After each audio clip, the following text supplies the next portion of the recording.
नमस्कार। D5 channel Hindi के live calling program care yourself में मैं वंदना आप सभी दर्शकों का स्वागत करती हूं। इस प्रोग्राम में हम अक्सर दर्शकों का ही फ़ोन लेते हैं, ज़्यादातर दर्शकों का ही फ़ोन लेते हैं और आप कॉल कर सकते हैं 9316998455 पर। नंबर आपके स्क्रीन पर शो हो रहा है। क्या आप जानते हैं कि दुनिया में 30 करोड़ लोगों को अस्थमा की प्रॉब्लम है, दमे की बीमारी है। वैसे तो कहा जाता है कि दमा दम के साथ जाता है, लेकिन इस बात में कितनी सच्चाई है, आज हम इसी विषय पर चर्चा करेंगे डॉक्टर विजाता आर्य के साथ में। डॉक्टर विजाता, आपका बहुत बहुत स्वागत है हमारे इस प्रोग्राम में। नमस्कार वंदना जी। डॉक्टर विजाता, दुनिया में 30 करोड़ लोगों को अस्थमा की प्रॉब्लम है और अगर अकेले भारत में देखें तो 3 करोड़ लोगों को अस्थमा की प्रॉब्लम है। तो सबसे पहले आप हमें ये बताइए कि अस्थमा के सिम्टम्स क्या होते हैं? 3 तरह का अस्थमा होता है वंदना जी। एक होता है सूखी खांसी आना, इसको पल्मोनरी अस्थमा बोलते हैं, जिसमें ड्राई रहता है, कफ नहीं आता है, सिर्फ आपको खांसी तो आती है लेकिन विदाउट कफ होती है वो। उसके बाद जो दूसरा अस्थमा होता है ब्रोंकल अस्थमा, जिसको हम ब्रोंकाइटिस भी बोलते हैं, जिसमें कफ निकलता है, कफ के साथ बलगम वाली खांसी आती है। और तीसरा होता है कार्डियक अस्थमा, जिसमें जी घबराने लग जाता है, बेचैनी होती है, घबराहट होती है। 3 तरह का अस्थमा है, पहला लाइट होता है, दूसरा उससे हैवी होता है और तीसरा फिर उससे ज्यादा स्ट्रॉन्ग हो जाता है। शुरुआत में खांसी आती है, कफ बनता है, आपके जो श्वास नली है पूरी की पूरी भर जाती है कफ से और उसमें सूजन आ जाती है, उसमें ब्लॉकेज आ जाती है, सांस लेने में काफी कष्टदायक होती है सिचुएशन। रात को, दिन में कभी भी अटैक आ जाता है, बरसात के अंदर या सर्दियों के अंदर। और बच्चे, बूढ़े, जवान, हर व्यक्ति को अस्थमा हो सकता है। इसमें आपको श्वास लेने में दिक्कत होती है, छाती में घबराहट होने लग जाती है। मैं ये कहती हूँ दमे का रोगी बहुत ज्यादा तड़पता है, बहुत ज्यादा परेशान रहता है, क्योंकि काफी दुख देने वाला ये रोग होता है। डॉक्टर विजाता, हमारे साथ में कॉलर जुड़ गए हैं। हाँ जी, आप कौन हैं और कहाँ से बोल रहे हैं आप? मैडम नीरज नाम, मैं पटौदी से बोल रहा हूँ। मैं जी, क्या परेशानी है आपको, क्या प्रॉब्लम है? मैडम मेरा बच्चा 1 साल 8 महीने का है, उसे ब्लड कैंसर हुआ है, लेकिन कैंसर ठीक हो गया है, लेकिन डॉक्टर ने बोला कि 4 या 5 महीने बाद फिर यही बीमारी आएगी दोबारा। विजाता जी, ये बता रहे हैं कि इनको कैंसर है और 4-5 महीने में ये ठीक हो जाते हैं और फिर से वापस ये बीमारी आने की संभावना है। तो क्या ये बिल्कुल पूरी तरह से स्वस्थ हो सकते हैं? बिल्कुल ठीक हो सकते हैं। आप अपने आरबीसी को पूरा अंदर से प्योर करो, उसको शुद्ध करो। जब तक दवाई खाते हैं रोग दब जाता है, थोड़े दिन बाद फिर वापस आ जाता है, लेकिन जब आप प्राकृतिक चिकित्सा के द्वारा बॉडी को डिटॉक्स कर लेते हो, योग के द्वारा पूरा ब्लड चेंज कर देते हो, हमारा 3 से 4 महीने में 120 दिन का टाइम पीरियड होता है, पूरा ब्लड चेंज हो जाता है, आरबीसी पूरा नया बन जाता है। तो आरबीसी को आपको पूरा प्योर करना है। उसके लिए प्रतिदिन आपको जो मैंने कड़वे पत्तों का जूस बताती हूँ, ये रेगुलर लेना है। साथ में मिट्टी की पट्टी है, एनीमा है, कुंजल क्रिया है और अपक्व शाकाहार, कच्चा भोजन ही आपको करना है 3 से 4 महीने। आपका पूरा अंदर से ब्लड जब प्योर हो जाता है, उसमें हम एलोवेरा, वीट ग्रास जूस, गोमूत्र, इन सब का प्रयोग करवाते हैं और आप 3 से 4 महीने में पूरी तरह से क्योर हो जाएगा। वो दबेगा नहीं, इसलिए दवाई भरोसे मत बैठना कि दवाइयों से मेरी बीमारी ठीक हो जाएगी। आपको थोड़ी मेहनत करनी पड़ेगी। आपके नियर बाय कोई नेचुरोपैथी सेंटर है, प्राकृतिक चिकित्सालय है, तो वहां जाना शुरू कीजिए। वैसे भी विजाता जी, शरीर को डिटॉक्सिफाई करते रहना बहुत ज़रूरी होता है, ये आप ही का कहना है। हम बात कर रहे थे अस्थमा की, तो अब आप हमें ये बताइए कि अस्थमा होने की वजह क्या क्या होती हैं? गलत खान पान, गलत रहन सहन, बेमेल चीजों का प्रयोग सबसे बड़ा कारण है इसका।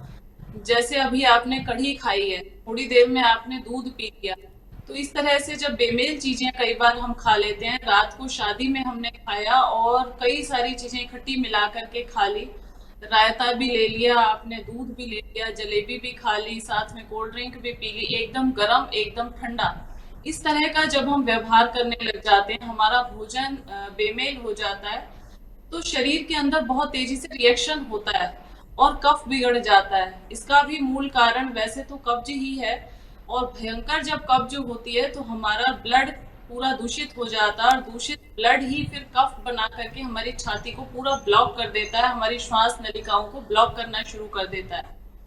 तो रूट कॉज कहीं ना कहीं इसका भी पेट से ही जुड़ा हुआ है कि क्रिएशन पेट के अंदर होती है म्यूकस की, वही म्यूकस धीरे धीरे चेस्ट में जमा होना शुरू हो जाता है, और वो फिर ऊपर की तरफ निकलने के लिए दमे के रूप में, खांसी के रूप में श्वास चढ़ने लग जाता है, श्वास फूलने लग जाता है, बाहर निकलने का भरसक प्रयास करता है। जब किसी को अस्थमा की प्रॉब्लम हो जाती है तो उसे क्या चीज़ खानी पीनी चाहिए और क्या चीज़ बिल्कुल भी नहीं खानी पीनी चाहिए? वंदना जी, प्रकृति ने जो दिया है वो जरूर खाना। लोग अक्सर इसमें फल, सब्जियां, सलाद खाना बंद कर देते हैं। मैं कहती हूँ सबसे पहले हमें कब्ज का इलाज करना चाहिए। जिसको भी दमा हो जाए, प्राकृतिक चिकित्सा के अंदर दमे का बहुत अच्छा इलाज है, अस्थमा पूरी तरह से क्योर हो जाता है। हमारे पास एक 11 साल की बच्ची कुछ दिन पहले आई थी और उसको अस्थमा इतना भयंकर था, उसको 3 से 4 दिन में पूरा कफ निकल गया छाती के अंदर से। तो इसमें हम चेस्ट पैक लगाते हैं, कुंजल करवाते हैं, साथ साथ डाइट बहुत विशेष रूप से इसमें हमें ध्यान देना चाहिए। विजाता जी मैं आपको रोक रही हूँ क्योंकि कॉलर हमारे साथ जुड़ गए हैं। हाँ जी, आपका शुभ नाम क्या है और आप कहाँ से बोल रहे हैं? राहुल नाम है, गुड़गांव से बोल रहा हूँ। हाँ जी, आप बताइए आपको क्या स्वास्थ्य समस्या है? मुझे नहीं, मेरे लड़के परेशानी मैडम। बताइए। 2 साल का लड़का है, ब्लड कैंसर हुआ उसे। जी, इसके लिए आप विजाता जी क्या कहना चाहेंगी? देखिए, 2 साल के बच्चे को ब्लड कैंसर होना अपने आप में काफी गंभीर समस्या है, लेकिन जैसा कि मैंने बताया है कि खान पान, रहन सहन, दिनचर्या, प्राकृतिक चिकित्सा, योग के द्वारा आप इसे पूरी तरह से ठीक कर सकते हैं। इसमें सबसे ज्यादा जो कारगर है वो है हरे पत्तों का जूस, उसमें व्हीट ग्रास भी इंक्लूड होता है। ये दोनों टाइम आप देना शुरू कीजिए, सुबह और शाम। और अगर हो सके तो किसी प्राकृतिक चिकित्सालय में इंडोर 7 दिन 15 दिन आप हमारे यहाँ भी आ सकते हैं। गुड़गांव से सोहना काफी पास में है, आधे घंटे का रास्ता है, तो आप यहाँ रेजिडेंशियल ट्रीटमेंट ले सकते हैं आकर के, क्योंकि ब्लड कैंसर थोड़ा क्रॉनिक डिजीज होती है। तो आप स्टे करवा के कहीं पर भी नेचुरोपैथी सेंटर में कुछ चीजों को प्राकृतिक चिकित्सा की समझ लें, सीख लें, उसके बाद इनको कंटिन्यू फॉलो करेंगे तो ये ब्लड कैंसर बहुत इजीली ठीक हो सकता है, घबराने की जरूरत नहीं है। विजाता जी, एक चीज और मैं जानना चाहूंगी कि क्या इनका बच्चा पूरी तरह से ठीक हो सकता है? बिल्कुल 100% ठीक हो सकता है, क्योंकि 2 साल के बच्चे के अंदर जीवनी शक्ति भरपूर होती है। किसी भी तरह से जितनी ज्यादा जीवनी शक्ति, हमारी वाइटल फोर्स जितनी ज्यादा होती है, उतना चांसेस होते हैं कि हमारा रोग जल्दी रिकवर हो जाता है। जैसे जैसे एज बढ़ती है, हमारी जीवनी शक्ति कमजोर होती है और रोग को ठीक होने के चांसेस कम होते जाते हैं। तो 2 साल का बच्चा भी बहुत प्योर होता है, बहुत उसके अंदर कम केमिकल गए हुए होते हैं, तो उसका ठीक होने का, रिकवरी का बहुत जल्दी कोशिश करें कि उसको नेचुरोपैथी सेंटर के अंदर ही रखें। पूरा उपचार तभी मिलेगा, उसमें चाहे मिट्टी की पट्टी है, कटी स्नान है, ये सब छोटे बच्चों को भी करवाया जा सकता है। साथ में मदर को जरूर आना चाहिए उनके साथ रहने के लिए। जी, हम बात कर रहे थे कि जिनको अस्थमा है उन्हें क्या चीज़ खानी पीनी चाहिए और क्या चीज़ नहीं खानी पीनी चाहिए, जहां आप बता रही थी कि एक 11 साल की बच्ची आपके सेंटर में आई थी और उसे क्रॉनिक अस्थमा था। सबसे पहले क्या करना है, 2 से 3 दिन 4 दिन उपवास करवा दें उसको। सबसे पहला काम, लंघनम परम औषधम, औषधियों का भी औषध है वो है लंघन, उपवास करवाना। हमने उस बच्ची को 3 से 4 दिन उपवास पे रखा। उपवास के टाइम पे केवल मात्र नींबू डाल करके पानी दिया और दिन में 5-6 बार गर्म पानी में नींबू डाल करके देना। लोग सिट्रिक एसिड फ्रूट नहीं खाते, नींबू पानी नहीं पीते हैं कि ठंडा रहेगा, शायद अस्थमा के रोगियों को नहीं देना चाहिए। लेकिन विटामिन सी ही खांसी की दवाई है। जब भी आपको कफ बन रहा हो तो विटामिन सी का यूज आप इनटेक आप ज्यादा कर दें तो बहुत तेजी से रिलीफ मिलता है। साथ में कुंजल क्रिया, दिन में 4-5 बार कुंजल क्रिया हमने करवाई उस बच्ची को, और उसका जमा हुआ जितना सालों का कफ था वो लगभग पिछले 3-4 साल से कंटिन्यू हॉस्पिटलाइज होती थी इस रोग के लिए। कहती है मैंने अपना बर्थडे नहीं मनाया पिछले 2-3 साल से, क्योंकि जब भी मेरा बर्थडे होता है मैं हॉस्पिटल के अंदर होती हूँ। पहली बार उस बच्ची ने अपना बर्थडे मनाया नेचुरोपैथी करने के बाद। और चेस्ट पैक हम देते हैं छाती के ऊपर लपेट लगाना। एक इस तरह से सूती कपड़ा लंबा आप ले लें खादी का, और उसको गीला करके निचोड़ लें और उसको इस तरह से छाती के ऊपर पूरा रैप कर दें गोल गोल, और इधर से भी रैप कर दें। तो ये चेस्ट पैक बोलते हैं इसको। ये चेस्ट पैक घर में लगाएं आप, ठंडा नीचे, ऊपर से कोई गर्म शॉल लपेट दें छाती के ऊपर। तो ये जो आपके छाती में जमा हुआ कफ पड़ा हुआ है ये धीरे धीरे उखड़ना शुरू हो जाए। दवाइयां जितनी भी हैं ये कफ को दबाने का काम करती हैं, लेकिन प्राकृतिक चिकित्सा के अंदर जितना भी कफ हमारा अंदर फेफड़ों के अंदर जमा होता है उसको निकालने का काम किया जाता है। निकालने के कुंजल क्रिया, चेस्ट पैक और साथ में गर्म पानी में नींबू डाल डाल करके दिन में 5 से 6 बार अगर दे दें तो तुरंत आराम मिलता है। कितना भी क्रॉनिक पेशेंट है अस्थमा का, आप ये प्रयोग करके देखिए। और पेट की सफाई बहुत जरूरी है। मैं खास ध्यान देती हूँ कि अस्थमा का रोगी कब्ज का शिकार जरूर होता है, उसको कॉन्स्टिपेशन जरूर होता है, तो पेट पे पट्टी लगा दें, एनिमा करवा दें। साथ में जल नेति, रबड़ नेति और कुंजल क्रिया, ये तीनों क्रियाएं अगर सीख जाएं तो बहुत अच्छा है। साथ साथ हम प्राणायाम बहुत जरूरी, भस्त्रिका प्राणायाम अस्थमा के रोगियों के लिए वरदान है। डीप ब्रीदिंग करना, सुबह सुबह 1 घंटे बाहर निकल जाओ और लंबे लंबे श्वास लेना शुरू कर दो। पसीना आना चाहिए। सबसे मेन जो चीज मैं आपको बताना चाहती हूँ, पसीना निकालो। जिस दिन आपको खूब पसीना आएगा आपको अस्थमा कफ धीरे धीरे पिघल के बाहर निकलना शुरू हो जाएगा। तो सुबह आपको सूर्य नमस्कार करना है, 1 घंटा धूप लेनी है, खाने में केवल मात्र नींबू डाल करके जल लेना है शुरू के 3 दिन। ये आपको करना है। आपका कितना भी पुराना अस्थमा है धीरे धीरे ठीक होना शुरू हो जाएगा। पेट की सफाई करनी है, गर्म पानी की बकेट में पैरों को डुबा करके रखना है। ये स्थानीय प्रयोग है, आप अपने घर में रह करके सारे प्रयास कर सकते हैं।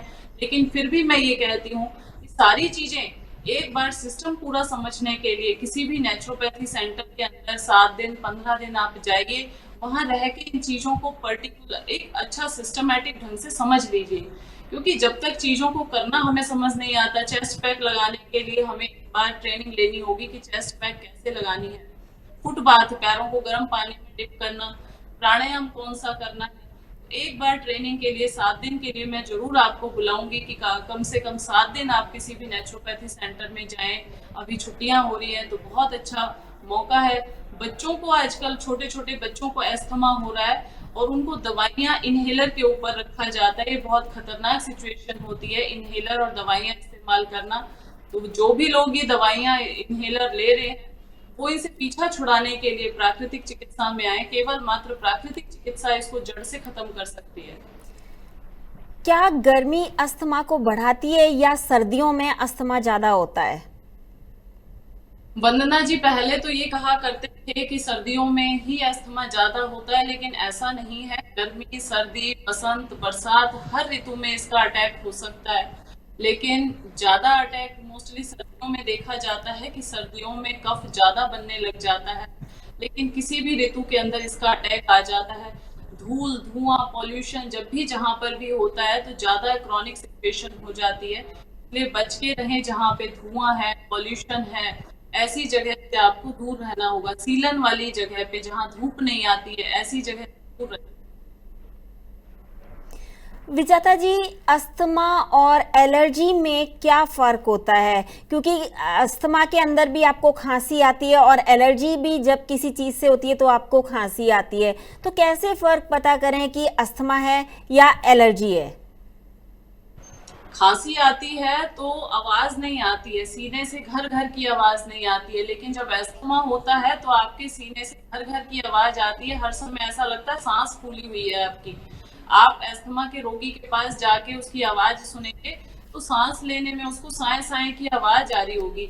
ये डिफरेंस है दोनों के अंदर। खांसी है, एक नॉर्मल खांसी हो रही है। लेकिन एस्थमेटिक जो पेशेंट होते हैं उनकी श्वास से कंटिन्यू आवाज आती रहती है, वो स्टॉप नहीं हो पाती है। रात को सोते हैं या सुबह जल्दी उठते हैं, उस टाइम उनको बहुत तेजी से सीवियर अटैक आता है और उसके अंदर सांस इतनी ज्यादा फूल जाती है, कई बार तो श्वास आनी ही बंद हो जाती है। बहुत खतरनाक डेंजरस सिचुएशन भी हो जाती है दमा के रोगियों की। इसलिए जब भी आपको लग रहा है कि आपके सीने से घर घर की आवाज आ रही है, आप समझ जाएंगे कि अस्थमा की निशानी है। क्या महिलाओं को जब गर्भावस्था में होती हैं तब या फिर मोनोपॉज के बाद अस्थमा होना आम बात है? अस्थमा छोटे बच्चों से लेकर के बड़ी एज तक किसी भी उम्र के व्यक्ति को हो सकता है और प्रेग्नेंट लेडीज को कई बार खांसी हो जाए, जुकाम हो जाए और उसमें कोई दवाई ऐसी खा लें तो वो बन जाता है अस्थमा। कई बार खांसी की दवाई खाते खाते अस्थमा क्रिएट हो जाता है। तो मैं यही कहती हूँ कि हर रोग किसी भी उम्र में हो सकता है, ऐसा नहीं है कि प्रेग्नेंट ही ज्यादा होता है, लेकिन लगातार खांसी को दबाने से अस्थमा में क्रिएट हो जाता है। अंदर का कफ बाहर नहीं निकल पाता है और वो अंदर ही अंदर जमा होकर के अस्थमा के रूप में कन्वर्ट हो जाता है। ज्यों-ज्यों दवा की मर्ज बढ़ता है, जैसे जैसे हम खांसी की दवाई लेते रहते हैं, जुकाम को दबाते रहते हैं, तो वो ब्रोंकाइटिस में कन्वर्ट हो जाता है और फिर उसके बाद दमा में बदल जाता है। दमा के बाद वो कार्डियक अस्थमा बन जाता है, हार्ट के ऊपर भी प्रेशर आना शुरू हो जाता है और काफी ज्यादा क्रिटिकल कंडीशन उस समय हो जाती है। जब किसी को अस्थमा हो जाता है या अचानक अटैक पड़े तब क्या करना चाहिए? कभी ऐसा हो कि आप घर में हो और आपके पास कुछ भी अवेलेबल नहीं हो, इस तरह की चीजें, वैसे तो लोग इनहेलर वगैरह साथ में रखते हैं अस्थमा के पेशेंट होते हैं, लेकिन इनहेलर लेना मैं बिल्कुल भी प्रेफर नहीं करती हूँ कि आपको इनहेलर से बचना है। उस समय आप तेज गर्म पानी लें और तेज गर्म पानी को धीरे धीरे घूट घूट करके पीना शुरू कर दें, तो आपका जो जमा हुआ कफ था वो धीरे धीरे खुलना शुरू हो जाएगा और बहुत रिलीफ मिलेगा आपको। धीरे धीरे करके पीना है, घूट घूट करके पीना है उसको, पानी को।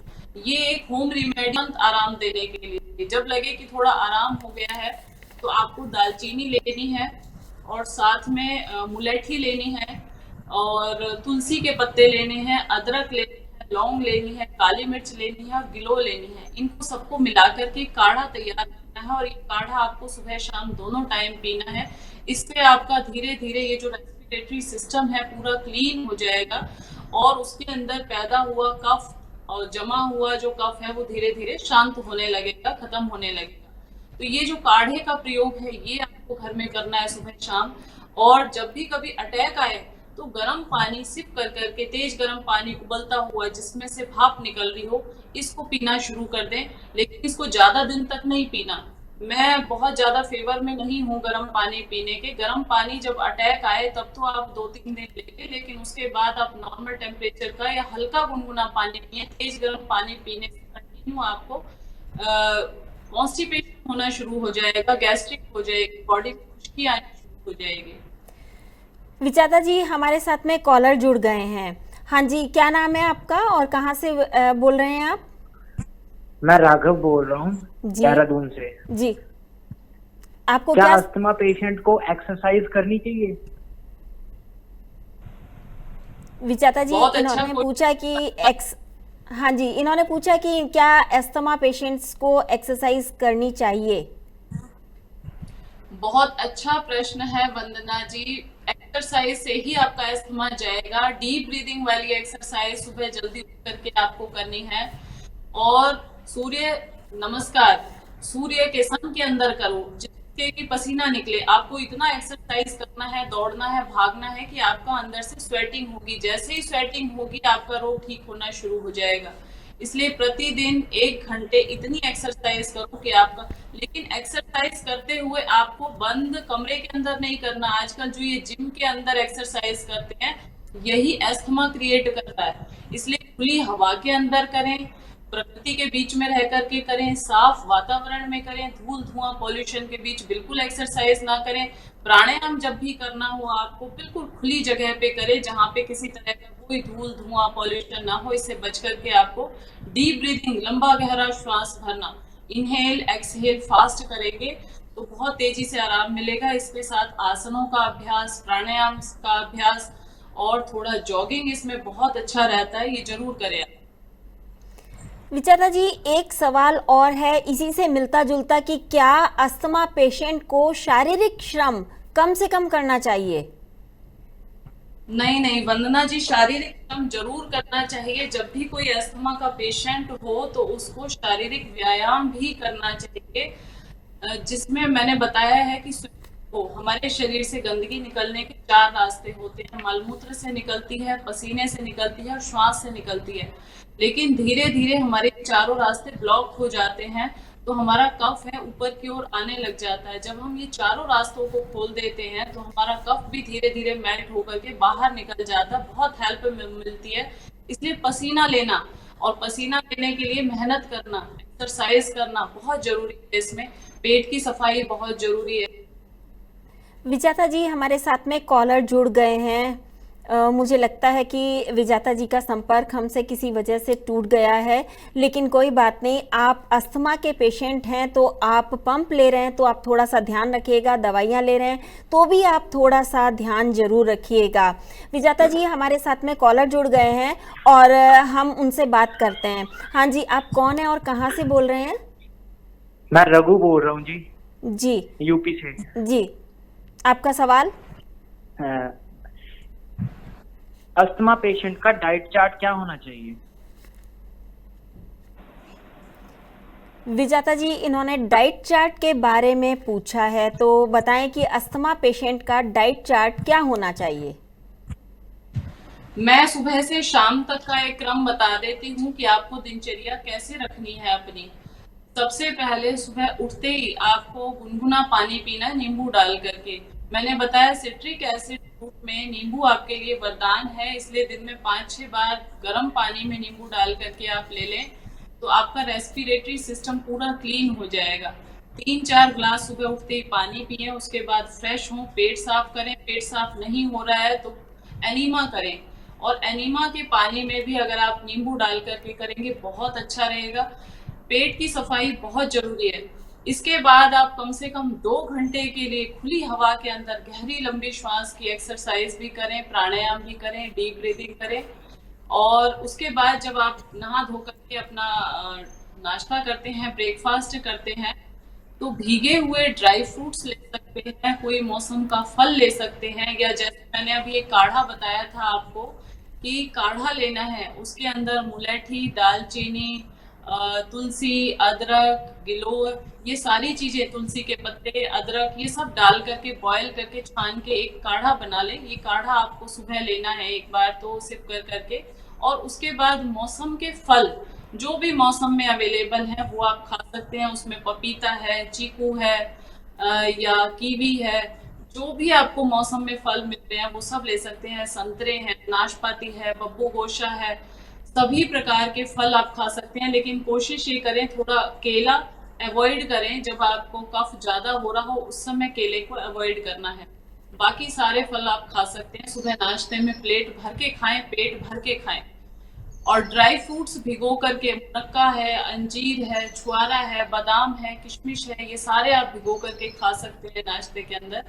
इसके बाद दोपहर में के प्लेट पहले आप सैलेड खाएं, सलाद खाएं, जो भी मौसम का है, खीरा, ककड़ी, गाजर, मूली, पत्ते किसी भी चीज के, मूली के पत्ते जरूर खाने हैं। कई बार हम मूली के पत्तों को फेंक देते हैं, पत्ते भी सलाद में आपको जरूर खाने हैं। पालक है, मेथी है, ये सब आपको सैलेड के अंदर पेट भर के खाना है।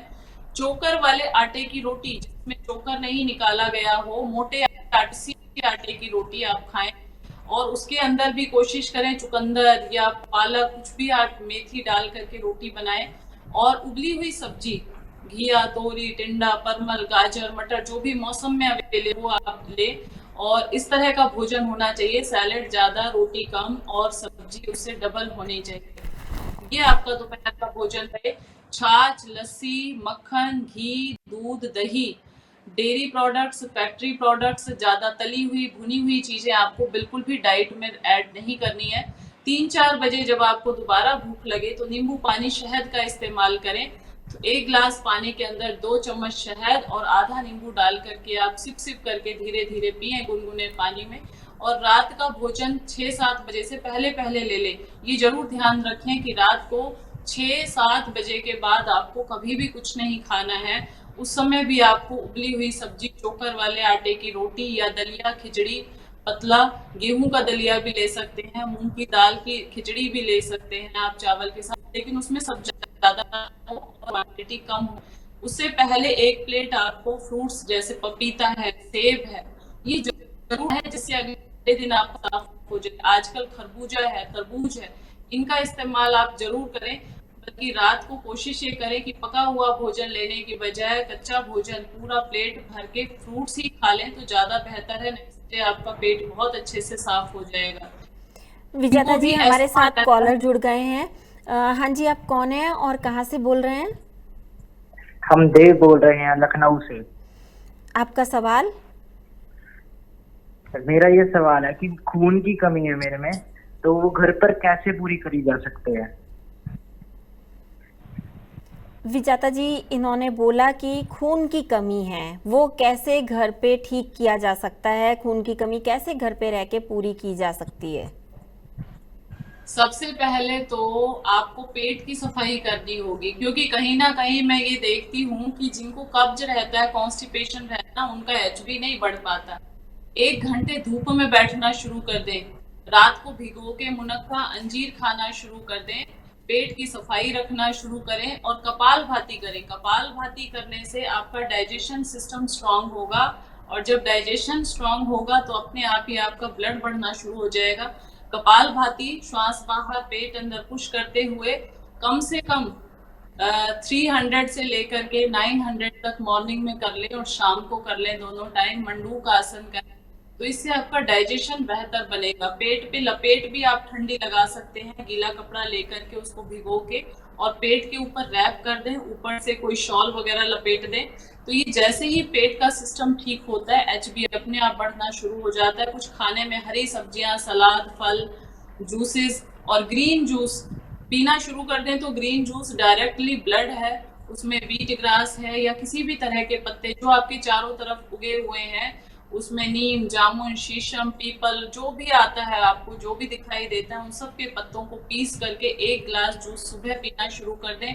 अगर पॉसिबल है तो शाम को भी पीना शुरू कर दें। आपका एचबी हमेशा 14 तक मिलेगा। अभी आजकल तो नेचुरोपैथी करने वाले लोगों का और एक्स्ट्रा में बढ़ता जा रहा है, काफी ज्यादा हो गया है, तो एचबी बढ़ाना बहुत मुश्किल नहीं है, आप थोड़ा सा प्रयास शुरू करें। विजेता जी हम बात कर रहे थे अस्थमा की, तो क्या अस्थमा एक से दूसरे को होता है?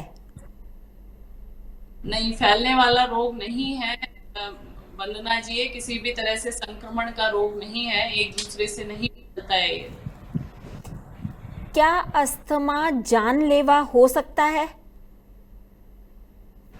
ज्यादा क्रॉनिक हो जाता है, जीवनी शक्ति कमजोर हो जाती है दवाइयां खाते खाते, तो कई बार ये जानलेवा हो सकता है। बहुत ही रेयर चांसेस होते हैं ये जानलेवा होता है। जब जीवनी शक्ति काफी ज्यादा कमजोर हो जाती है तो हार्ट के ऊपर भी इसका इफेक्ट आना शुरू हो जाता है। जैसे मैंने बताया कि लास्ट स्टेज जो अस्थमा की होती है वो कार्डियक होती है, वो हार्ट के ऊपर प्रेशर डालती है और उसमें कई बार अटैक भी आ जाता है, घबराहट हो जाती है, तनाव, चिंता, एंजाइटी इतना ज्यादा बढ़ जाता है कि वो अटैक में कन्वर्ट हो जाता है। तो कहीं ना कहीं घातक भी हो सकता है, लेकिन समय रहते मैं चाहती हूँ इसका इलाज आप कर लें और ज्यादा दवाइयाँ, केमिकल, स्टेरॉयड ये सब खाने की बजाय प्राकृतिक रास्ते को फॉलो करें तो ज्यादा बेहतर है।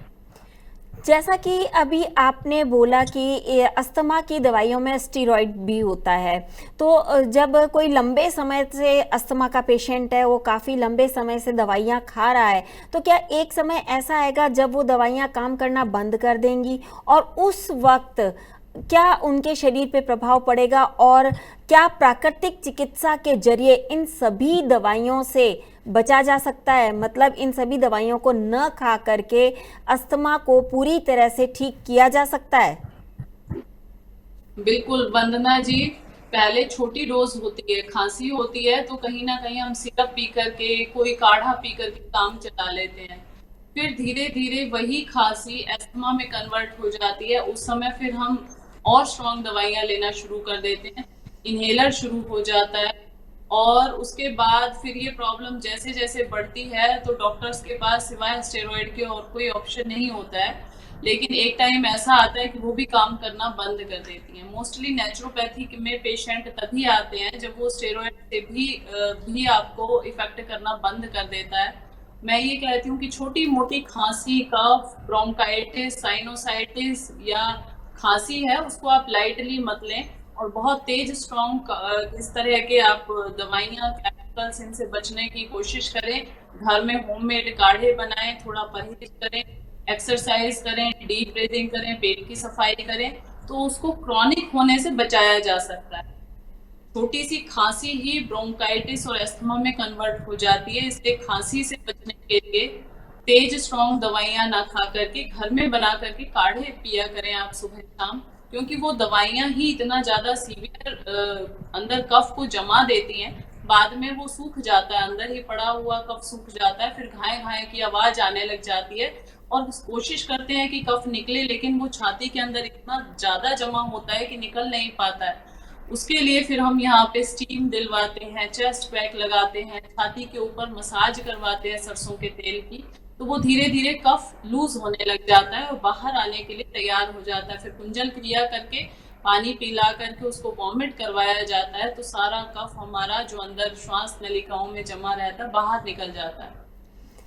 विचारा जी हमारे साथ कॉलर जुड़ गए हैं। हाँ जी, आप कौन बोल रहे हैं और कहाँ से बोल रहे हैं और आपका सवाल क्या है? नमस्कार मैम, मैं जॉनी बोल रहा हूँ जी, पटियाले से। जी मैम, मुझे बचपन से एक सांस लेने में दिक्कत होती है, मतलब कि डॉक्टर बोलते एलर्जी है ये, मतलब कि ये 27 साल की उम्र में आके ठीक हो गई, लेकिन जब ये धूल मिट्टी उड़ती है तो दोबारा हो जाती है वो मुझे, और सांस लेने में बहुत दिक्कत होती है। विचाता जी, इनका कहना है कि इनको एलर्जी हो गई थी, ऐसा डॉक्टर का कहना है, और जब धूल मिट्टी होती तो इनको सांस लेने में तकलीफ होने लगती है। तो क्या ये अस्थमा है या एलर्जी है? देखिए, एलर्जी का मतलब ही यही है कि बॉडी ज़्यादा सेंसिटिव हो गई है। थोड़ा सा भी कुछ अंदर जाता है तो अंदर जमा हुआ जो गंदगी है वो निकलने के लिए तैयार हो जाती है। कई लोगों को सुबह उठते ही जैसे ठंडी हवा लगती है छींकें आनी शुरू हो जाती है, नाक से बहुत तेजी से कफ निकलना शुरू हो जाता है, नाक बहनी शुरू हो जाती है। ये मैंने बहुत सारे लोगों के अंदर सिम्टम देखे हैं। छींकें आती है और काफी सारी छींकें आती हैं, धूल धुआं पॉल्यूशन में जाते ही छींकें आनी शुरू हो जाती है, नाक बहनी शुरू हो जाती है। ये कमजोर इम्यूनिटी की निशानी है कि आपकी इम्यूनिटी वीक है। थोड़ा सा भी अंदर कुछ जाता है तो तुरंत बॉडी, इसके लिए आपको इम्यूनिटी को स्ट्रांग बनाना पड़ेगा। उसके लिए सारा प्रोसीजर मैंने बताया कि सुबह जल्दी उठ करके आसन प्राणायाम आप करें, धूप स्नान करें, 1 घंटे के लिए धूप में रहें। इसके बाद मिट्टी की पट्टी और पेट की सफाई, गर्म पानी और पानी का टब स्नान करें बदल बदल करके, पैरों को गर्म पानी में डिप करें, फल सब्जी सलाद कच्चा ज्यादा खाएं, शाम का भोजन 6 बजे सूर्यास्त के बाद ना करें, खाने में मोटे आटे की रोटी हुई सब्जी और मौसम के फलों का प्रयोग ज्यादा से नींबू, सिट्रिक एसिड, फ्रूट, इसका जरूर इस्तेमाल करें। ये जो, और सबसे ज्यादा जो जरूरी है इसमें जलनेती का अभ्यास, रबड़ नेती का अभ्यास। आप पास के किसी नेचुरोपैथी सेंटर में जाकर के गुनगुने पानी में थोड़ा सा सेंधा नमक डाल करके, जलनेती का लोटा आता है, आप उसमें करके उसको नाक में लगा करके दूसरे नाक से वो निकलता है, तो आपका जो ट्रैक है नाक का, नोस्ट्रल ट्रैक है, ये पूरा क्लीन हो जाता है। क्योंकि मेन हमारा इशू है इसी को साफ करने का, कि ये जब साफ हो जाता है तो उनको फिर ये एलर्जी नहीं बार बार होती है। हमारे पास यहाँ जलनेती करने वाले बच्चे कहते हैं जी पहले बहुत जुकाम होता था, बार बार नाक बहती थी, छींकें आती थी, जब से ये जलनेती शुरू की है हमें कोई दिक्कत ही नहीं होती है। तो ये जलनेती आप घर में करना सीख जाएं, भस्त्री का प्राणायाम करना सीख जाएं, तो आपकी बीमारी बहुत जल्दी से चली जाएगी। क्या अस्थमा एक मनोवैज्ञानिक स्थिति के कारण भी होता है, या यूँ कहें कि कई लोग कहते हैं ऐसा कि हम अस्थमा के बारे में सोचते हैं या कोई ऐसा पेशेंट दूसरा देखते हैं तो हमें भी अस्थमा हो जाता है देख करके ही? बिल्कुल, ये बात बिल्कुल सच है वंदना जी।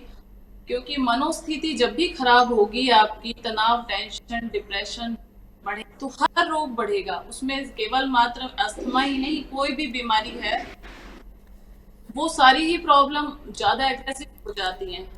और के रोगी तो वैसे भी मैंने बताया है हार्ट से भी इसका कनेक्शन होता है, जी घबराने लग जाता है, आपका बैठ जाता है, छाती में खाली खालीपन लगता है या कई बार हैवीनेस फील होती है। तो ये बहुत ज्यादा मनोस्थिति के साथ भी कनेक्टेड है, इसलिए खुश रहना बहुत जरूरी है आपके लिए। हैप्पी हार्मोन्स जब भी आपके निकलेंगे तो आपकी ये प्रॉब्लम धीरे धीरे कम होनी शुरू हो जाएगी। इसके लिए आपको ताली बजाना, हास्य योग करना, सत्संग करना, झूमना, नाचना, ये सब चीजें हेल्प कर सकती हैं आपके बॉडी में हैप्पी हार्मोन्स क्रिएट करने में। तनाव, टेंशन, स्ट्रेस, एंजाइटी को जितना हो सके ओवरकम करेंगे तो ये प्रॉब्लम भी आपकी धीरे धीरे कम होने लगेगी। क्या अस्थमा के लक्षण सभी मरीजों में एक जैसे होते हैं या अलग अलग लक्षण दिखाई देते हैं? वंदना जी, लक्षण छोटे बच्चों में, बुजुर्गों में, बड़ों में अलग अलग तरह के हो सकते हैं, लेकिन मेन तो खांसी ही होती है कि आपको खांसी होती है, किसी को ड्राई कफ होता है, किसी को बलगम वाली खांसी होती है, किसी को जी घबराने लग जाता है, खांसी नहीं आती है लेकिन अंदर ही अंदर साए साए का आपका सहकारा जिसको बोलते हैं आवाज आती है, लेकिन खांसी नहीं आती है। तो ये सिम्टम अलग अलग हो सकते हैं इसके, और एज के अकॉर्डिंग भी अलग अलग सिम्टम हो सकते हैं। कई बार खांसी है तो उसमें बलगम आ रही है, कई बार ड्राई खांसी हो रही है, कई बार खांसी ही नहीं है लेकिन आवाज कंटिन्यू, सांस फूलती रहती है। बैठे हुए हो आप तो बैठे बैठे भी दूसरा व्यक्ति पहचान सकता है कि इनकी आवाज लेने में, सांस लेने में काफी तकलीफ हो रही है इनको लेते हुए, छोड़ते हुए। तो ये आप पहचान सकते हैं अस्थमा के रोगी को।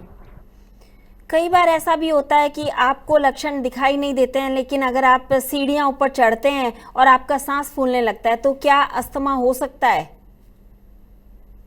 बिल्कुल हो सकता है, और कई बार मैंने ये देखा है कि हार्ट प्रॉब्लम और अस्थमा की प्रॉब्लम में आपको पता नहीं चलता है कि हार्ट की प्रॉब्लम है या अस्थमा की प्रॉब्लम है, क्योंकि दोनों में सांस फूलती है सीढ़ियां चढ़ते हुए। लेकिन जो हार्ट की प्रॉब्लम है उसमें लेफ्ट साइड में आपके हार्ट में भी पेन होता है, वहां पर भी दर्द होना शुरू हो जाता है, तो समझ जाएं कि हार्ट की प्रॉब्लम है। लेकिन जो अस्थमा की प्रॉब्लम है उसमें आपकी सांस फूलती है, हार्ट में पेन नहीं होता है, तो दोनों में डिफरेंस करना पता चल जाता है। लेकिन सांस जरूर फूलती है, दोनों ही प्रॉब्लम्स में आपकी सांस फूलती है जब आप सीढ़ियां चढ़ने लग जाते हैं और काफी तेजी से आवाज आनी शुरू हो जाती है। तो ये सारे सिम्टम हैं, और रात को सोते हुए इसका अटैक ज्यादा आता है दिन की बजाय। रात में कई बार सुबह होने वाली होती है तब भी इसका अटैक आ सकता है। क्या अस्थमा पेशेंट्स को पसीना ज्यादा आता है? पसीना बंद हो जाता है, बल्कि मैंने ये देखा है अस्थमा पेशेंट्स का पसीना निकल नहीं पाता है, उनको पसीना दिलवाया जाता है। यहाँ पे हम स्टीम बाथ दे करके उनका पसीना निकालते हैं, पसीना निकलने लग जाएगा प्रॉपर तो उनका अस्थमा भी धीरे धीरे चला जाता है। इसलिए प्रॉपर डेली आपका 1 घंटा पसीना निकले ऐसी कोई एक्सरसाइज जरूर करें। धूप के अंदर बैठें सिर पे ठंडा कपड़ा रख करके कि आपका पसीना निकल जाए। पसीना निकलने से एक जो शरीर का रास्ता है गंदगी निकलने का वो पूरा खुल जाता है और काफी हेल्पफुल होता है ये डिटॉक्स करने में बॉडी।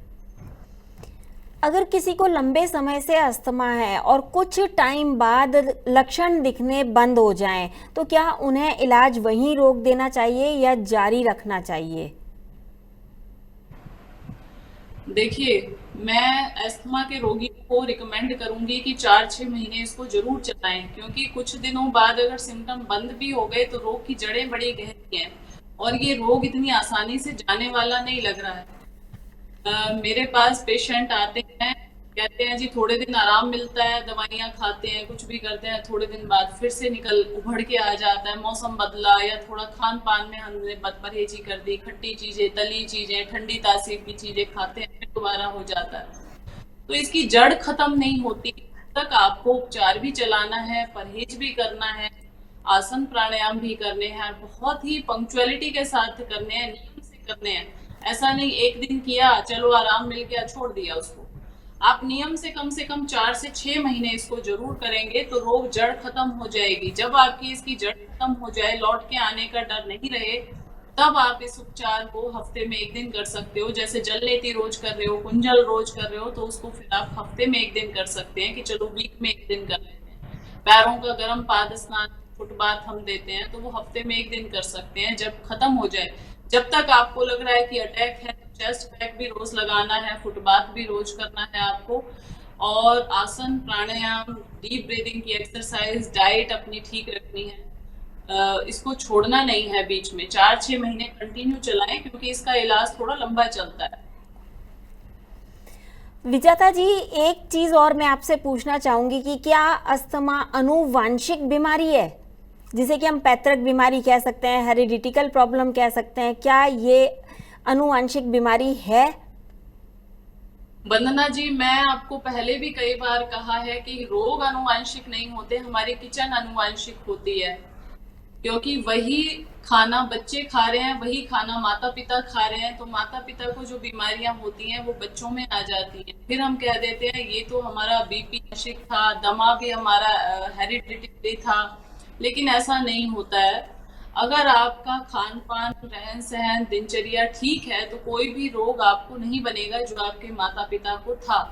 कोई भी रोग आनुवांशिक नहीं होता है। आप चाहें अपनी मेहनत से तो अपने आप को बचा सकते हैं उन रोगों को होने से, लेकिन होता ऐसा है कि माता पिता जिस खाने को खाते हैं शौक से, बच्चे भी उसी में इंटरेस्ट दिखाना शुरू कर देते हैं। आपने देखा होगा कि एक ही घर के सारे लोग कई बार मोटापे से पीड़ित होते हैं, सारे लोगों के बाल जल्दी सफेद हो जाते हैं, सारे लोगों के कई बार पिता के बाल उड़ गए तो बच्चे के भी बाल उड़ने शुरू हो जाते हैं।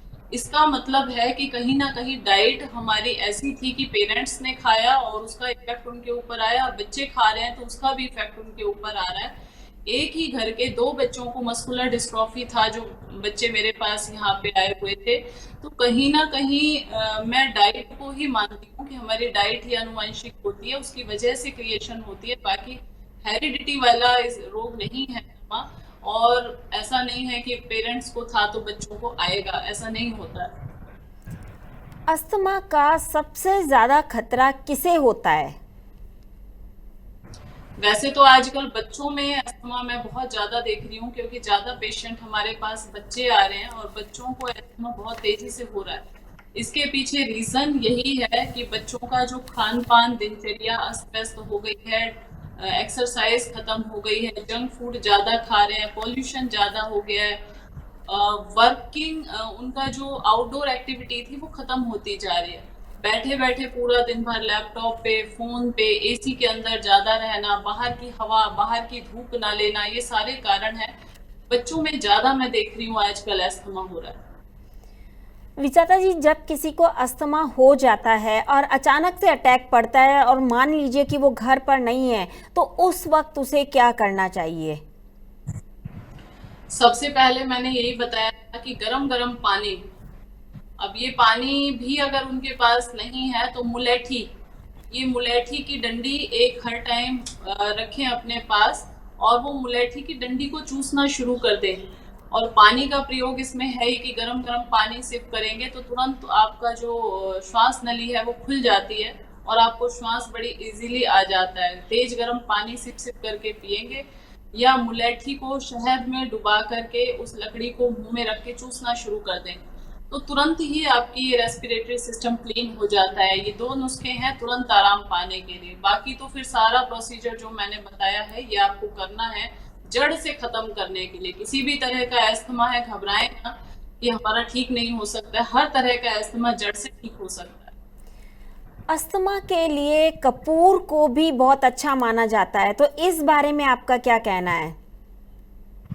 कपूर को हम तेल के अंदर मिलाकर छाती की मसाज भी करवाते हैं, कपूर को सुंघाते भी हैं। कपूर का प्रयोग इस तरह से होता है जैसे आप विक्स का करते हो, तो उसी तरह से कपूर में भी ठंडक देता है, तो वो आपके अंदर ब्लॉकेज को खोल देता है। जैसे नाक के ऊपर लगा दिया, या तेल में मिला करके छाती के ऊपर उसकी मसाज कर दी, या सूंघने में उसका इस्तेमाल कर दिया, तो कपूर से इस तरह से हम धीरे धीरे राहत पा सकते हैं खांसी के अटैक के अंदर। हमारे साथ में कॉलर जुड़ गए हैं। हाँ जी, आप कौन बोल रहे हैं और कहाँ से बोल रहे हैं? मैम मैं राजू बोल रहा हूँ जी, राजपुरा से। हाँ जी, मैम आपका सवाल। जो अस्थमा होता है उसमें हम शराब पी सकते हैं? इनका सवाल है कि क्या अस्थमा में शराब पी जा सकती है? संयम और पुरुषार्थ जहाँ है स्वास्थ्य वहाँ है, भोग और प्रमाद जहाँ है रोग वहाँ है। तो ये व्यसन, विषय भोग, इन्हीं से तो रोग बना है। अभी वापस इन्हीं को खाओगे पियोगे तो फिर वापस रोग आएगा ही आएगा। इसलिए कोशिश ये करो कि इसको हमेशा के लिए छोड़ दो, क्योंकि हमारे लंग्स की कैपेसिटी को वीक करता है, हमारे लंग्स को खराब करता है। अल्कोहल हमारे लिए बिल्कुल भी अच्छी नहीं है, इसलिए इसको छोड़ना ही अच्छा है। और इसको छोड़ने से आपकी आधी प्रॉब्लम खत्म हो जाएगी। अल्कोहल की जगह आप कड़वा काढ़ा लेना शुरू कर दें। इस चीज का गिलोय का, तुलसी का, मुलेठी का, दालचीनी का, ये आप काढ़ा सुबह शाम लेना शुरू कर दें और गरम गरम पानी पिएंगे तो 2-4-6 दिन में आपका बिल्कुल पूरा चेस्ट रेस्पिरेटरी सिस्टम क्लीन हो जाएगा। और अल्कोहल हमारे लिए बिल्कुल भी अच्छी नहीं है। जब किसी को अचानक अटैक होता है तो अक्सर लोग अपने पास में पंप रखते हैं, अस्थमा का इन्हेलर रखते हैं। तो जब इन्हेलर लेते हैं तो उन्हें कितनी बार तक लेना चाहिए और ये इन्हेलर लेना कितना सेफ है दवाइयों की बजाय? वंदना जी, बीइंग एक नेचुरोपैथ मैं बिल्कुल रिकमेंड नहीं करती हूँ इनहेलर का। और हमारे यहाँ पे जो बच्चे या बड़े जो भी आते हैं, हम पहले दूसरे दिन से उनका इनहेलर धीरे धीरे कम करवा देते हैं। जैसे दिन में 8-10 बार ले रहे होते थे तो पूरा दिन भर में 1 या 2 बार पे आ जाते हैं 1 या 2 दिन के अंदर, और फिर वो 1-2 दिन के अंदर उसको भी धीरे धीरे बंद करवा देते हैं। क्योंकि इनहेलर लेना ऐसा ही है, घोड़े को कोड़ा मारा जाए तो थोड़ी देर दौड़ लेता है, उसके बाद फिर वो वापस से थक के बैठ जाता है। ऐसे ही हम स्टिमुलेशन देते हैं, थोड़ी देर के लिए उसको खोल देते हैं ब्लॉकेज को, लेकिन थोड़ी देर बाद क्रिएशन हो जाता है। वो सॉल्यूशन नहीं है, वो एक टेम्परेरी है कि इमरजेंसी में अब आपके पास कोई सॉल्यूशन नहीं है तो आप पंप ले रहे हैं, इनहेलर ले रहे हैं, लेकिन वो कोई सॉल्यूशन नहीं है, वो कोई परमानेंट सॉल्यूशन नहीं है। उसके लिए आपको नेचुरल तरीके से, थोड़ा लंबा रास्ता है लेकिन 2-3 महीने में आपका पूरी तरह से जड़ ही खत्म हो जाती है अस्थमा की। बल्कि 15 दिन, मैंने बताया कि 15 दिन जो यहाँ पे नेचुरोपैथी सेंटर में डिटॉक्स कर लेता है, बॉडी की सफाई कर लेता है, उसका इनहेलर 100% पूरी तरह से छूट जाता है। उसको कभी जिंदगी में इनहेलर लेने की जरूरत पड़ती नहीं। तो ये बहुत ही सच्चा और सस्ता इलाज है नेचुरोपैथी।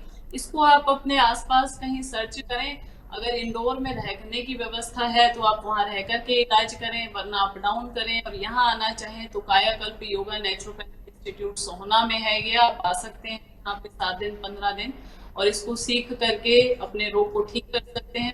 और इसी रोग को नहीं, किसी भी रोग को ठीक करने के लिए रास्ता यही है, बॉडी की सफाई कर दो। जहाँ कूड़ा वहाँ कीड़ा, कूड़ा नहीं तो कीड़ा क्या करेगा। इसलिए शरीर की जब सफाई हो जाएगी तो कफ अपने आप बाहर निकल जाएगा। जब आपके प्राकृतिक चिकित्सा केंद्र में पेशेंट आते हैं अस्थमा के, तब आप उनका ख्याल किस तरीके से रखते हैं, उनका इलाज किस तरीके से करते हैं, उनकी क्या दिनचर्या होती है सुबह से लेकर शाम तक की? वंदना जी, उनको सबसे पहले तो मैं उपवास करवाती हूँ 2-3 दिन का, क्योंकि उपवास करवाने से उनका अंदर से इतना कचरा निकलता है, इतना कफ निकलता है जो उन्होंने सालों से दबा है। अब घर में कई बार हम लोग ये हिम्मत नहीं कर पाते, क्योंकि इस दौरान कई बार तबीयत बिगड़ती भी है और दवाइयां बंद करवाते हैं, तो कई बार कफ की या दमे की भी, अस्थमा की भी प्रॉब्लम ज्यादा बढ़ जाती है। लेकिन 2-3 दिन तक आते आते वो प्रॉब्लम अपने आप ही ठीक होने लग जाती है। दिन में 5-6 बार कुंजल करके, वमन करके कफ को पूरा बाहर निकाला जाता है। नींबू पानी पिलाते रहते हैं उनको पूरा दिन भर। मिट्टी की पट्टी, enema, Kunjal, foot bath, chest pack, आसन, प्राणायाम, धूप स्नान, full body mud bath, colon hydrotherapy, shirodhara, massage, acupressure, ये सब हम यहाँ पे करवाते हैं पेशेंट को, और पूरी बॉडी को डिटॉक्स कर देते हैं। जब पूरा शरीर अंदर से शोधन हो जाता है, स्टीम दिलवा करके पूरे स्किन को खोल देते हैं, पूरा अंदर से गंदगी को निकलने के लिए तैयार कर देते हैं शरीर को। और ये सारा प्रोसीजर 7 दिन में इतना अच्छा हो जाता है कि बॉडी बहुत लाइट हो जाती है, कफ सारा निकल करके बाहर आ जाता है। उसके बाद आपको बहुत रिलैक्स फील होता है। खाने में फल, सब्जियां, सलाद, जूस इसी पे रखते हैं हम, किसी तरह का उनको ज्यादा हैवी खाना नहीं दिया जाता है। घर जाने के बाद उनको मोटे आटे की रोटी, उबली हुई सब्जी, चोकर वाली रोटी वो खा सकते हैं, गेहूं का दलिया खा सकते हैं। तो इस तरह की डाइट पे रखने से बहुत जल्दी इस रोग से पीछा छुड़ाया जा सकता है जीवन भर के। हमारे साथ में कॉलर जुड़ गए हैं। हाँ जी, आपका शुभ नाम? मैं राजू बोल रहा हूँ जी। हाँ जी, आपका सवाल? मेरा सवाल ये है कि diet plan, perfect diet plan क्या होना चाहिए बीमारियां मुक्त होने के लिए? विजेता जी, इनका कहना है कि बीमारियों से मुक्त होने के लिए परफेक्ट डाइट प्लान क्या होना चाहिए? वैसे तो राजू जी, ये सब लोगों का अपना अपना अलग अलग होता है। जैसे कुछ बच्चे स्पोर्ट्स खेलते हैं, उनको थोड़ी हैवी एक्सरसाइज और हैवी डाइट की जरूरत होती है। कुछ लोग चेयर पे बैठ के काम करने वाले होते हैं, कुछ लोग मेहनत मजदूरी करने वाले मजदूर लोग होते हैं, कुछ घर में प्रेग्नेंट लेडीज हैं, कुछ घर में काम करने वाली लेडीज हैं, कुछ ज्यादा हैवी वर्कआउट करने वाली लेडीज हैं। तो सबका डाइट प्लान अलग अलग उनके मोड ऑफ वर्क के ऊपर डिपेंड करता है कि वो काम कैसा कर रहे हैं। अगर आप हैवी काम कर रहे हो, बहुत ज्यादा फिजिकल वर्क ज्यादा करते हो, तो आपको थोड़ा हैवी डाइट लेनी पड़ेगी। उसमें स्प्राउट्स हैं, भीगे हुए नट्स हैं, किशमिश बादाम है, आप चाहो तो गाय का दूध और गाय का घी भी उसमें ऐड कर सकते हो। इन सब चीजों को आप खा सकते हो। लेकिन अगर आप चेयर पे बैठे बैठे काम करते हैं, मानसिक काम ज्यादा होता है, फिजिकल वर्क बिल्कुल नहीं हो रहा है आपका, तो आप फल, सब्जियां, सलाद, जूसेस इसी डाइट के ऊपर रहें, या मोटे आटे की रोटी और उबली हुई सब्जी इन्हीं का इस्तेमाल करें। ज्यादा हम घी दूध दही खाएंगे और बैठे रहेंगे पूरा दिन भर, तो वो कोलेस्ट्रॉल लेवल बढ़ा देगा, बीपी शुगर बढ़ा देगा। इसलिए मोड ऑफ वर्क कैसा है इसके ऊपर डिपेंड करता है। लेकिन जैसा भी आपका काम है, 80% रॉ खाना, कच्चा भोजन हमारी डाइट में शामिल होना चाहिए। कच्चा भोजन ज्यादा और पका हुआ भोजन कम, क्योंकि पके हुए भोजन से हमें ताकत नहीं मिलती है, वो केवल मात्र हमारा पेट भरता है। हमारी बॉडी को एनर्जी मिलती है कच्चे भोजन से। उसमें स्प्राउट्स हैं, चना, मूंगफली, भीगे हुए किशमिश, बादाम, छुआरे, अखरोट, ये सबको आप ले सकते हैं। तो इससे स्ट्रेंथ भी बनेगी, ताकत भी आएगी शरीर के अंदर। और इसके साथ साथ एक्सरसाइज बहुत जरूरी है कि खाया है तो पचाना भी पड़ेगा। जिस हिसाब से आप खा रहे हो कि अच्छा डाइट खाना तो पसंद है, लेकिन उसको पचाने के लिए आप थोड़ा सूर्य नमस्कार, यौगिक जॉगिंग और कपालभाति, ये सब प्रतिदिन अपने रूटीन में शामिल। जी बिल्कुल। कौन से फ्रूट्स ऐसे होते हैं जो बिल्कुल नहीं खाने चाहिए? क्योंकि अक्सर कहा जाता है कि खट्टे फल नहीं खाने चाहिए, और आपने कहा था कि खट्टे फल ज़रूर खाने चाहिए। तो मैं आपसे जानना चाहूँगी कि कौन से फल ऐसे हैं जो अस्थमा को ट्रिगर करते हैं, उनको बिल्कुल नहीं खाना चाहिए, जो अस्थमा बढ़ा देते हैं? मोस्टली तो मैंने बताया है कि केले में भी कच्चा केला ना खाएं, ज्यादा पका हुआ केला खा सकते हैं आप अगर आपको ज्यादा क्रॉनिक डिजीज नहीं है, दमे की, हल्का फुल्का ही है, तो इसमें कच्चा केला बिल्कुल ना खाएं। एक खट्टी चीजों से मतलब है आर्टिफिशियल खट्टा खाना, जैसे कई बार इमली, अमचूर या इस तरह का जो खटाई खाई जाती है वो हार्मफुल होती है। लेकिन जो नेचुरल सिट्रिक एसिड फ्रूट है, संतरा है, अनार बहुत अच्छा होता है। जब भी आपको एस्थमा हो तो अनार के जूस के अंदर थोड़ा सा शहद मिला करके आप जरूर ले लें, ये बहुत अच्छा रहता है। अनार को आप ऐसे चबा चबा के भी खा सकते हैं, अनार एस्थमा के लिए बहुत बढ़िया होता है। और ना खाने में नमक और मीठा, इनका पूरी तरह से त्याग कर दें। जब तक आपको ज्यादा क्रॉनिक एस्थमा है तब तक आप नमक और मीठे से भी दूर रहें। चावल है, चीनी है, मैदा है, ज्यादा तली भुनी चीजें हैं या बेकिंग चीजें हैं, जैसे कि बिस्किट है, ब्रेड है, बेकरी प्रोडक्ट्स हैं, इनसे आपको बिल्कुल दूरी बना करके रखनी है। मैदे वाली चीजें जो कॉन्स्टिपेशन पैदा करें, बिल्कुल भी हाथ ना लगाएं। मोटे आटे की रोटी, दलिया, फल आप मौसम का कोई भी खा सकते हैं जो मौसम में अवेलेबल होता है। बाकी खट्टी चीजों का मतलब मैंने बता दिया कि आर्टिफिशियल खट्टा या जो नेचुरल चीजें हैं उनको आप खाएं जरूर, उसमें आपको कोई दिक्कत नहीं है। आप टमाटर भी खा सकते हैं, आप खट्टे फलों में नींबू की मैंने बताया था कि पानी में डाल करके कई बार ले सकते हैं। संतरा बहुत अच्छा है, इसमें कीवी बहुत बढ़िया है। ज्यादा खट्टे फल जो होते हैं उनको डायरेक्ट ना खाएं। जैसे अभी मैंने बताया कि अगर मौसमी का जूस बहुत ज्यादा खट्टा है तो नहीं लेना है, उसके अंदर आप पानी ऐड कर लें।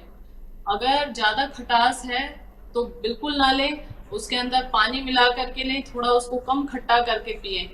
और नींबू डाल करके पानी आपको पीना, लेकिन नींबू भी इतना कि उसकी खटास ज्यादा ना हो। आधे में से आधा नींबू एक गिलास पानी में सफिशिएंट होता है, काफी होता है। कई बार मैंने देखा नींबू पानी अच्छा है तो एक गिलास के अंदर दो दो नींबू निचोड़ करके पानी पी जाते हैं। ये रॉन्ग मेथड है नींबू पानी पीने का। आपका सही तरीका ये है कि एक नींबू के कम से कम 4 गिलास पानी जरूर बनेगा।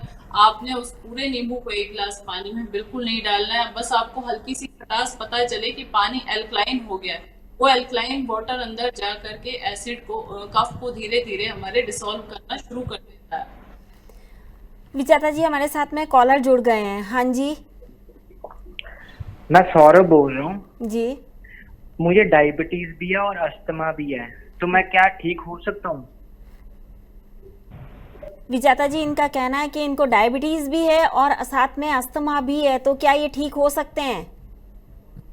सौरभ जी, प्राकृतिक चिकित्सा के अंदर एक रोग का इलाज करते हैं, उसके बाद आपके शरीर में चाहे 10 रोग हैं वो सारे ठीक होंगे, क्योंकि हमने पूरे शरीर का डिटॉक्सिफिकेशन है, पूरे ब्लड के को पूरी बॉडी को डिटॉक्स करना है। और जब ब्लड आपका दूषित हो रहा है वो ठीक हो जाएगा, आपके अंदर के अंग अपने आप स्वस्थ हो जाएंगे, तो आपका शुगर लेवल भी ठीक होगा और अस्थमा भी ठीक हो जाएगा। इसके लिए आपको प्राकृतिक चिकित्सा को जरूर फॉलो करना चाहिए। और हमारे यहाँ पे डायबिटीज के पेशेंट तो पहले दिन से दवाइयाँ बंद कर देते हैं, किसी भी तरह की दवाई हम उनको पहले दिन से नहीं देते हैं। और डायबिटीज एक लाइफ, हमारा जो स्टाइल गड़बड़ हो गया है उसी का परिणाम है।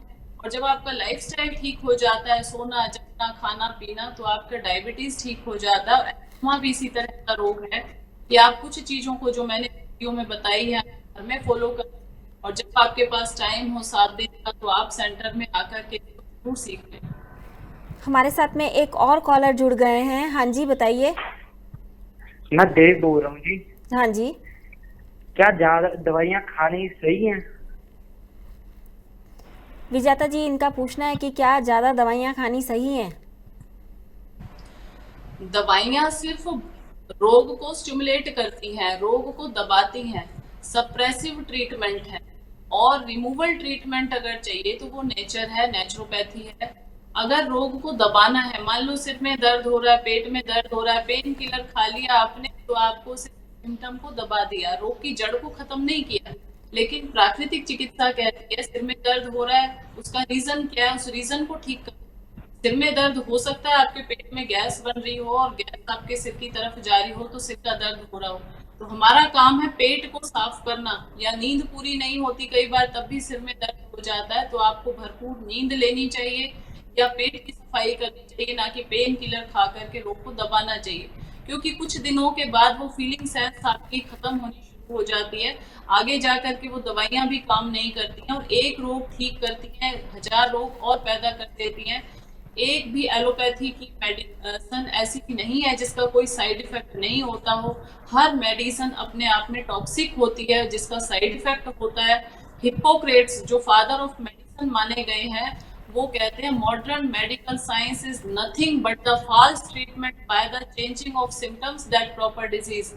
मॉडर्न मेडिकल साइंस की जितनी भी दवाइयां हैं वो केवल मात्र सिम्टम चेंज करती हैं, एक रोग के सिम्टम को बदल के दूसरे रोग के सिम्टम में कन्वर्ट कर देती हैं। इसलिए ज्यादा दवाइयां नहीं, मैं कहती हूँ थोड़ी भी दवाइयां खाना ठीक नहीं है।